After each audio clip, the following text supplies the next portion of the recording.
Hello, everybody. Welcome back to Changing Gears with your host Chris Gear, and today I want to talk about UFC Atlanta. So we just wrapped up UFC Atlanta, and it was a pretty good fight. I'm talking about the main event only for this episode because I want to keep it short and sweet.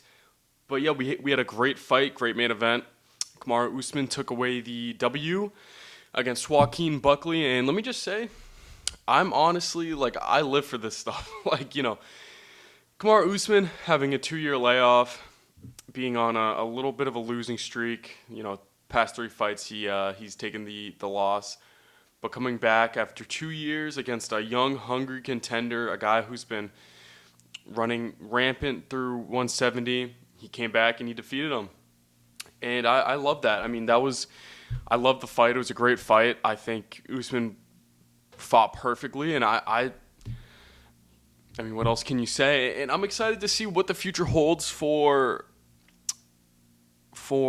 the welterweight division. Because to me, I know on paper it may not be a huge upset, the odds, whatever. But to me, it's a huge upset because I honestly had Joaquin Buckley to win. And I already had kind of the future of the welterweight division kind of laid out in my mind. And now, I'm not too sure where the welterweight division is going to head.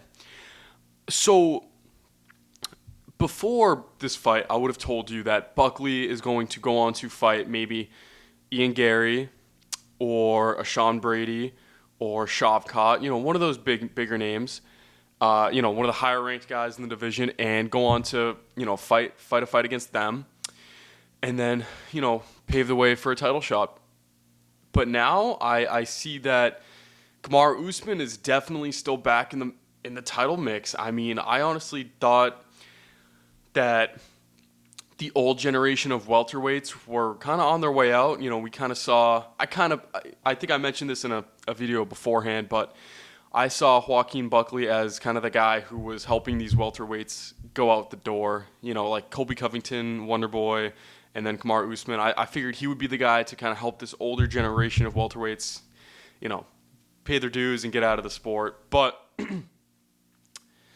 Kamaru Usman still, he's stuck in there like glue. I mean, he's cemented his spot, and I think it's awesome. So, yeah, I mean, I thought that he was kind of in the twilight of his career and he was kind of on his way out, but I was proven wrong. So I'm super excited to see what's next for Kamaru Usman. I think for Kamaru Usman, he should move on to fight maybe Sean Brady or Shavkat. I think those are 2 good fights for him. I think, the Leon Edwards thing, it's passed by. Leon Edwards is still up there, but he's already lost 2 fights out of the trilogy, so I feel like that door is closed, but there's still some awesome matches to make in the kind of top 5 area for him. And then for Joaquin Buckley, I think he should just keep moving forward and just fight Ian Gary, because he's been wanting that fight for a while now. I think they should give it to him. He was originally going to fight Ian Gary at UFC Tampa, which I was present for. I'm going to keep bragging about that. I saw him at the airport. I saw Joaquin Buckley at the airport, so I'm going to keep mentioning that. Lol. But yeah, so I think he should fight Ian Gary. I think that's still a great fight. I think Ian Gary, I would have Ian Gary to win that matchup, but Buckley's still dangerous. Still dangerous. So that's kind of what I see for the future for the both of them.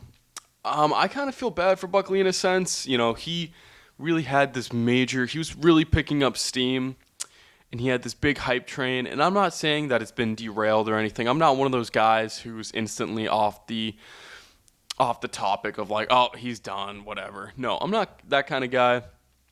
But I figure he did lose a little bit of momentum, but the wheels will keep going. He's gonna keep picking up steam, but he just needs to get back.